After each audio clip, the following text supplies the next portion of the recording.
Eu vim de uma família que seguia a religião católica e espírita. No Brasil a gente tem um pouco essa confusão, né? A gente acredita no catolicismo, mas também tem um pé ali no espiritismo. Muita gente acha que é assim. Não só no espiritismo, né? Em outras coisas, está sempre buscando, também, né? Em busca de algo, né? Existe a Bíblia, que nós cristãos, nós protestantes acreditamos que é a palavra, que é isso que a gente vai seguir. Mas as pessoas têm isso aqui na mão, têm isso aqui em casa, mas ficam buscando outras coisas e outras coisas não existem, é somente a palavra do Senhor. Então muita gente anda confusa, mas por conta de gerações e gerações que vão trazendo isso. Então, de maneira nenhuma eu culpo a minha família por isso, porque isso vem de tempos em tempos. Então, eu nasci dentro desse lar. Por muitas vezes, os meus pais quiseram me colocar em catequese e buscando, mas assim, eu tava na catequese, daqui a pouco eu tava na mulher que benzia, daqui a pouco eu tava no centro de espiritismo. Então, na cabeça da criança, gera uma confusão. A criança não tem entendimento ainda pra discernir. Então, eu tava nesse ambiente. E desde pequena, eu sou muito sensível às coisas. Naquela época, os meus pais às vezes diziam que era meio de unidade, algo assim, sim, né? Mas é que eu sou sensível para as coisas do Senhor. Hoje eu sei algum dom que Deus quer me mostrar, que eu ainda não descobri, na verdade eu tô descobrindo, e fui crescendo e tal, e daí na trajetória, meus pais se separaram, e foi um tempo assim difícil na vida de todo mundo, muita coisa espiritual aconteceu, que eu não vou contar aqui para não expor outras pessoas, mas muita coisa espiritual naquela época. Hoje eu entendo que aconteceu, que foram trabalhos feitos, coisas feitas, hoje entendendo a palavra, sabendo que tá escrito aqui, vendo que é isso, eu vejo que foram trabalhos que foram feitos para destruir casamentos, famílias, porque essa é a função do diabo na Terra. Destruir a estratégia dele é essa, né? Destruir as famílias, matar, roubar e destruir. Ele quer isso, né? Então o diabo não aguenta ver quando tem uma família feliz, o diabo não aguenta ver quando existem filhos felizes, casamentos felizes. O diabo não aguenta felicidade. Então ele investe nas áreas da sua vida. E quando vê uma área que está sendo próspera, ele tenta investir nessa área. Por isso que nós hoje precisamos perceber as coisas do mundo espiritual pra gente poder trabalhar, saber o que fazer, orar, repreender. Então a minha família sempre foi uma família muito cuidadosa. Eu sempre fui criada num meio... Eu sempre tive uma estrutura familiar, sabe? Sua família era amorosa? Seus pais eram amorosos com preocupados. você? Nunca fui uma pessoa largada. Pelo contrário, sempre muito preocupados com a nossa vida. Então isso eu sou muito grata, porque eu fui criada com princípios e valores. Então quando eu saí pro mundo, a gente sabe que no mundo a gente não casa cedo. Aliás, é incentivado pra casar mais tarde, porque vai viver a vida. E hoje eu desculpo que viver a vida não é nada daquilo. Aquela coisa, vai aproveitar, Vai aproveitar. Então, apesar de eu ter sido criada nessa estrutura familiar, sempre me faltou algo, né? Eu tinha falta do meu pai, que tinha se separado da minha mãe cedo. A gente conviveu muito com meus avós, que foram muito amorosos, muito carinhosos, mas sempre faltava algo e eu ficava perdida. Então ia numa festa ali, ia noutra aqui, até que eu encontrei o Rafael. Só que até eu encontrar o Rafael, eu sempre fui uma mulher de valores, né? Eu nunca estive em nada que possa me desabonar, assim, né? Mas tava em festa, tava em bebedeira, tava ficando com qualquer pessoa que não tinha sentido. Então, até encontrar o Rafael. Então nós casamos lá na fazenda do meu avô, foi um casamento católico, com padre, tudo. Então eu sempre vivi debaixo de princípios e valores. Sempre eu tive isso pra mim. Minha mãe me ensinou, meu pai me ensinou, meus avós me ensinaram que tinha que andar correto. Apesar de não ser debaixo da palavra de Deus, mas tinha que andar no caminho correto. Então isso foi uma graça também já do Senhor na nossa vida. Deus já estava operando ali, só a gente que não estava perto dele. Eu uso aquela frase, Deus estava perto, a gente que estava longe. Deus sempre está perto. Nós é que temos que se achegar a ele. Casei com o Rafael, nós já estamos quase há 12 anos juntos, nós namoramos 1 ano, então até nisso Deus operou. Deus não deixou que a gente ficasse aquele namoro que nunca casa, não, nós casamos rápido. Então fomos e casamos, e como a gente não entende nada de casamento, não fomos preparados para isso, a gente se vê debaixo de enfrentando muitos desafios novos. E eu nunca fui uma pessoa assim, eu sempre fui muito protegida, sabe? Então eu não entendia nada da vida. Casei com o Rafael e tudo, e eu lembro que quando eu casei com o Rafael, uns 2 anos depois, eu comecei a ter um pouco de síndrome do pânico. Eu não gostava, eu não ia em lugares, às vezes eu tinha medo. No Brasil tem um negócio de moto que te assalta, né? Tinha medo. Meu Deus. Mas eu nem sabia que era síndrome do pânico nem nada, mas Deus já estava trabalhando. E a gente começou até a ir em umas igrejas lá, o Rafael já era convertido, mas estava desviado. Mesmo casando comigo, ele já conhecia a palavra de Deus, mas estava desviado, não estava obedecendo a palavra. E eu nunca fui. E o Rafael, desde que casou comigo, sempre falando de Deus, sempre tentando me converter, sempre me mostrando cada dificuldade que a gente passava. Ele falava, não, Deus vai resolver, Deus tá aqui. Deus... E sabe quando entra Deus, mas sai? Entra e sai, aquilo não entrava na minha cabeça. Impactava você de fato, né? Não impactava e eu ainda ficava com raiva. Eu dizia, que Deus, que esse menino tá falando? Vamos resolver os nossos problemas. E hoje eu entendo que Deus é o primeiro, tem que estar no topo das nossas dificuldades, das nossas lutas, das nossas alegrias. Deus, você tem que recorrer a Ele primeiro. Então, quando ele falava isso pra mim de Deus, eu ria pra ele. Eu falava, o que você tá falando? Deus, tá bom, Deus tá lá e depois a gente vê. Então eu tirava sarro de Deus. Hoje eu tenho vergonha, peço perdão pra Deus por esse tempo. Eu não reconhecia. Vou chegar na parte que a gente aceitou Jesus, mas muita coisa aconteceu. Então a gente viveu lá no Brasil, depois mudamos pra cá, a gente tinha 4 anos de casado. pesado. Nós alugamos um quarto aqui, a gente morava em Miami. A importância de você perceber as coisas de Deus, perceber quem é de Deus. Muitas vezes a gente é ludibriado mesmo por pessoas que estão andando com Deus, mas a gente tá sensível e orar, pedir, Deus, coloca pessoas na minha vida que vão me edificar e não me colocar para baixo. Exatamente. Isso é muito importante. Mas naquela época, a gente vai vivendo. Nós vamos vivendo como se nada, como se o mundo espiritual não existisse. E o mundo espiritual é muito mais forte do que o mundo terreno. Com certeza. Existem muito mais anjos do mal e anjos do bem do que pessoas na Terra. Nós estamos aqui agora, tem anjos aqui. E todo mal está repreendido aqui nesse lugar. Exato, amém. Nós oramos e pedimos para que os anjos do Senhor habitem aqui, porque nós sabemos que os anjos do demônio também estão lutando. Mas Deus é maior do que tudo isso, amém? Então nós alugamos esse quarto lá em Miami, sem conhecer, fomos morar na casa de uma pessoa, e essa pessoa muito assim, bacana no começo, sabe? Aquela pessoa que te envolve realmente. Então, o diabo ele não vem o diabo nunca aparece de chifre e tridente na mão, né? Ele sempre vem de maneira disfarçada. Sutil. Né? Sutil e com coisas, com estratégias que muitas vezes nós gostamos, algo que nós gostamos. A gente aluga esse quarto dentro desse apartamento, uma pessoa muito bacana, sabe?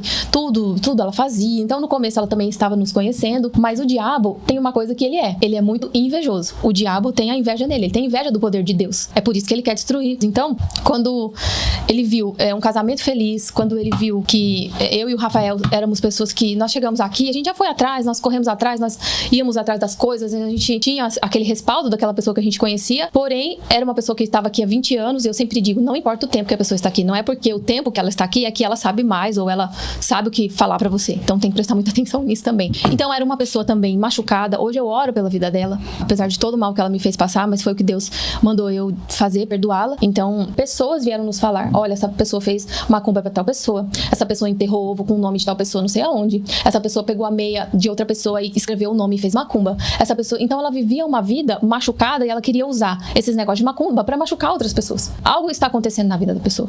Todos somos filhos de Deus. Essa mulher que fez isso pra mim, ela também é filha de Deus. Essa mulher, ela estava passando também por algo, hoje eu entendo, hoje eu vejo, mas na época que aconteceu tudo, eu nem sei te falar a palavra, não era nem raiva, eu não acreditava que uma pessoa poderia fazer isso com a outra, porque na minha cabeça, na palavra de Deus diz, se você não acreditar, é pior, né? Você tem que acreditar que o mundo espiritual trabalha pro bem e pro mal. Exatamente. Então eu nunca quis acreditar que pessoas faziam mal para as outras.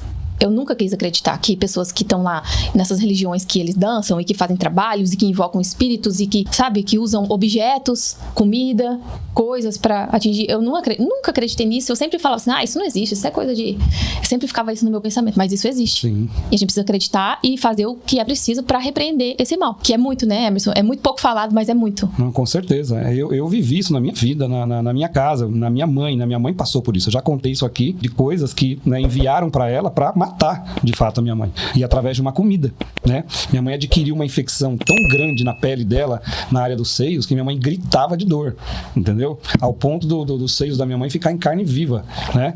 E aquilo só foi curado através de oração, jejum e unção. Amém. Porque médico nenhum conseguia encontrar a cura para aquilo. E depois a minha mãe descobriu o que foi de fato que aconteceu. Uma vizinha dela, né? Que acabou fazendo isso para ela. Porque depois, passado um bom tempo, essa pessoa procurou minha mãe para pedir perdão. Falou, olha, eu me converti e eu tenho uma dívida com você. E foi lá e confessou. Falou, só que hoje eu estou em Jesus, né? Amém. E minha mãe perdoou, tal. Foi até um momento assim muito forte. Mas essas coisas, Elu, elas estão aí. Infelizmente, as pessoas, né? Elas deixam com que essas potestades se apossem do pensamento delas, e é onde elas seguem nesse caminho de destruição, de fazer o mal para os outros, de não estar feliz com a vida que leva, invejar a vida do outro. Porque o que o invejoso quer? O invejoso, ele não quer o que você tem, ele quer ser você. Porque assim, o que eu tenho? Poxa, né? Que carro legal, você tem um celular. Pô, se você trabalhar, você compra. Mas não é isso que o invejoso quer. Ele quer ser você. Hermes, essa pessoa tinha um apartamento lindo na beira da praia.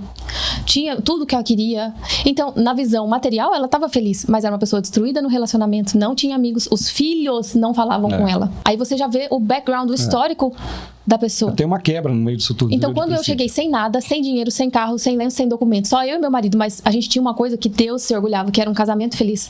Isso foi, pro diabo, foi uma afronta. Então, ela tentou entrar pelo casamento. Então, foi a primeira investida que o diabo fez. As pessoas perguntam assim, mas você sendo uma pessoa boa, você sendo uma pessoa correta, por que Deus permite essas coisas na nossa vida?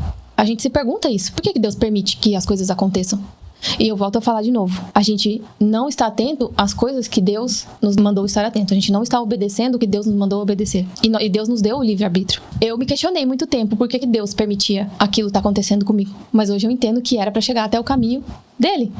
Para que toda a glória, toda a honra fosse dada a ele, não a pessoas, não a coisas, não nada. Então estávamos nesse apartamento com essa pessoa, Rafael trabalhando, eu fazendo algumas coisas, e aí o diabo já começou a investir no casamento. A gente se sentava na sacada lá do apartamento, era no 12º andar, lá em Miami, uma vista linda, linda, linda. E ela falava para mim assim, sutilmente: olha, você é muito bonita. Você não merece estar com um rapaz assim. Você pode arrumar um milionário aqui em Miami. Quantas vezes eu ouvi isso? Ah, não, você tá vendo, ó, eu conheço fulano de tal. Conheço fulana que se deu bem aqui. E você também pode se dar bem. O diabo tava usando a vida dela pra ceifar o meu casamento. Um casamento feliz. E eu, sensível, eu olhava para aquilo e eu não entendia por que ela estava dizendo aquilo, mas Deus já estava trabalhando na minha vida e não deixava aquilo absorver no meu coração. E eu seguia com o meu casamento. E eu trabalhava numa loja de vender biquínis e tal, lá brasileira, na beira da praia. E recebia muita gente. E nessa loja também tinha alguns produtos brasileiros, então recebia pessoas brasileiras que vinham comprar e tal. Por diversas vezes foram pessoas assim, tentar me ludibriar, tentar, né, me chamavam para sair. Eu nunca aceitei. E eu sempre chegava em casa e falava pro Rafael: aconteceu isso, isso e isso, mas eu tô firme. O Rafael sofria também, porque ele tava trabalhando na construção. Ele falava: poxa, minha mulher tá lá sendo assediada por outras pessoas e eu tô aqui sem poder fazer nada. Mas eu nunca dei voz, mas já era Deus agindo. E ela sempre falando isso, arrumando coisas pra gente tentar se desentender. Então ela falava coisas pro Rafael, coisas pra mim, pra gente se encontrar e se desentender. Fazia esse trabalho de leve trás no meu casamento, que já tava estruturado, apesar de a gente estar casado só há 4 anos naquela época, mas já tava sólido.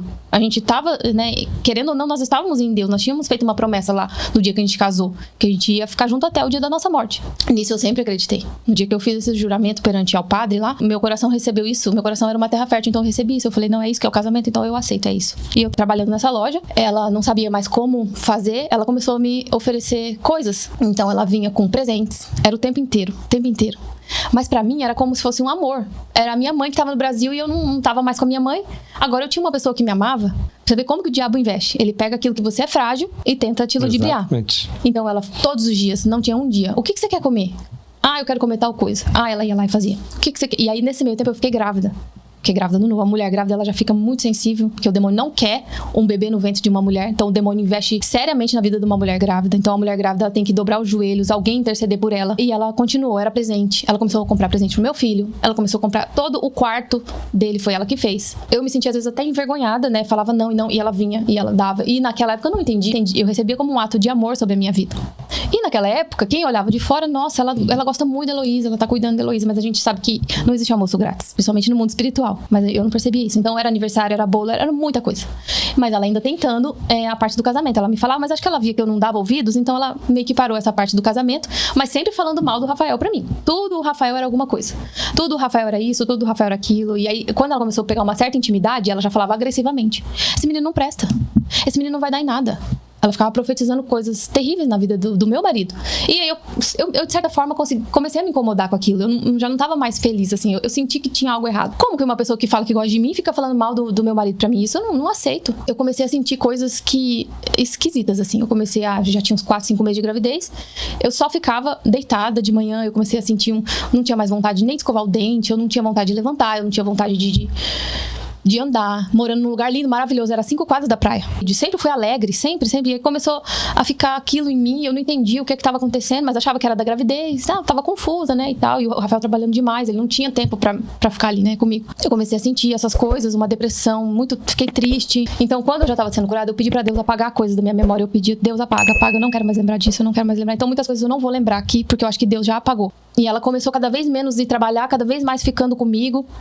Teve uma época que minha mãe veio pra cá e foi um período muito conturbado, porque ela fez todo mundo brigar. Ela fez minha mãe brigar comigo, brigar com o Rafael, brigar. Foi um período de conflitos muito grandes, então o mundo espiritual tava ali muito forte, né? Os anjos do mal estavam trabalhando muito fortes.